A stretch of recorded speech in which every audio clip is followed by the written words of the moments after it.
સરપંચના તોરણા અને હીરાપુરા ગામના રહીશો જીવલેણ પ્રદૂષણના ખપ્પરમાં હોમાઈ રહ્યા છે। રેલવે સ્ટેશન પર માલગાડીમાંથી સિમેન્ટનો કાચો માલ અને શંકાસ્પદ કેમિકલ ઉતારવાના કારણે હવામાં ઝેરી રજકણો ફેલાઈ રહ્યા છે। ગ્રામજનોનો આક્ષેપ છે કે આનાથી દમ, ટીબી અને આંખોના ગંભીર રોગો થઈ રહ્યા છે તેમજ ઊભા પાક અને પશુધનને ભારે નુકસાન પહોંચ્યું છે। અનેક રજૂઆતો છતાં તંત્ર ઘોર નિંદ્રામાં છે, જેને લઈને હવે ખેડૂતો અને સ્થાનિકોએ ઉગ્ર આંદોલનનો માર્ગ અપનાવવાની ચીમકી આપી છે।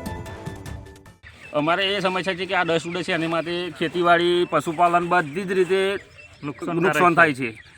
શ્વાસ લેવામાં તકલીફ થાય છે, પણ નાના છોકરાને તકલીફ થાય છે। આ ભાઈનું ઘર છે ત્યાં એના બધા અત્યારે 4 રિપોર્ટ કરાયા છે 4 છોકરોના, બરાબર।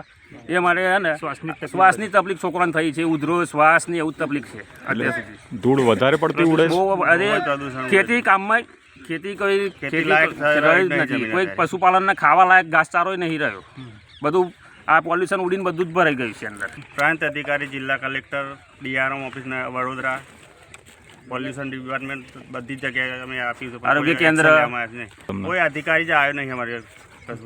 મતલબ તમને કોઈ સંતોષકારક જવાબ મળ્યો નથી? સંતોષકારક કોઈ જવાબ નથી આપ્યો। શું માંગ છે તમારી? આ બસ આ બંધ કરવાની જ માંગ છે, બંધ જ કરવાની માંગ છે।